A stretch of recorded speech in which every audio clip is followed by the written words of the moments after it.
ایک سرکاری دفتر میں دو افسر تھے۔ ایک کا نام تھا اشفاق اور دوسرے کا کامران۔ دونوں کی پوسٹ ایک جیسی تھی، تنخواہ بھی برابر تھی، مگر زندگی گزارنے کا انداز زمین آسمان جتنا مختلف تھا۔ اشفاق اپنی ایمانداری کی وجہ سے پورے دفتر میں مشہور تھا۔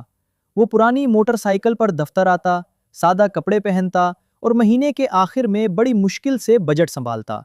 لیکن اس کے پاس ایک ایسی دولت تھی جو ہر کسی کے نصیب میں نہیں ہوتی: سکون کی نیند۔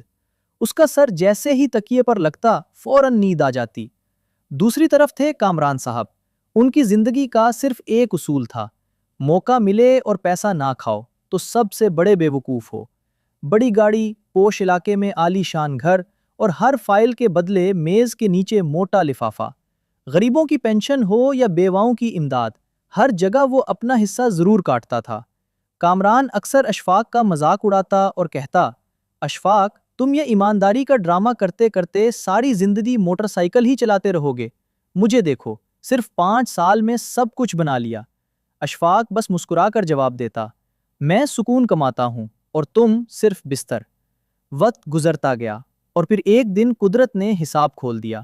کامران کے بیٹے کی سالگرہ تھی۔ اس نے تحفے میں اپنے بیٹے کو ایک مہنگی سپورٹس بائک دی، وہی بائک جو رشوت کے پیسوں سے خریدی گئی تھی۔ اسی رات اس کا بیٹا نشے کی حالت میں تیز رفتاری سے بائک چلا رہا تھا کہ خوفناک حادثہ ہو گیا۔ رات کے وقت کامران کے فون کی گھنٹی بجی اور اس کے قدموں تلے زمین نکل گئی۔ ڈاکٹر نے کہا: آپ کا بیٹا کومے میں ہے، حالت بہت نازک ہے، کئی آپریشن ہوں گے، لاکھوں روپے خرچ ہوں گے۔ کامران چیخ کر بولا: پیسے کی فکر مت کریں، بس میرے بیٹے کو بچا لیں۔ اس نے اپنے بیٹے کے علاج پر اپنی ساری حرام کمائی بہا دی، مہنگی دوائیں، بڑے بڑے ڈاکٹر، لیکن جس بیٹے کے لیے اس نے گناہوں کا خزانہ جمع کیا تھا وہ بچ نہ سکا۔ جو دولت دوسروں کے آنسوؤں سے آئی تھی، آج وہ اس کے اپنے آنسو بھی نہ پہنچ سکی۔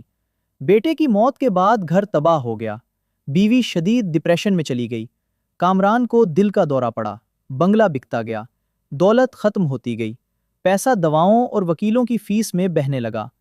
ایک دن اچانک اس کی ملاقات اشفاق سے ہوئی۔ کامران پھوٹ پھوٹ کر رونے لگا اور بولا: اشفاق، تم ٹھیک کہتے تھے، میں نے دولت نہیں، زہر جمع کیا تھا، اور اسی زہر نے میرا گھر جلا دیا۔ پھر کانپتی ہوئی آواز میں بولا: میں اپنے ہی بیٹے کا قاتل ہوں۔ زندگی میں ہمیشہ یاد رکھنا، حرام کی کمائی آخر کار حرام راستوں میں ہی برباد ہوتی ہے۔ یہ ویڈیو اس دوست کو ضرور بھیجو جو سرکاری ملازم ہے۔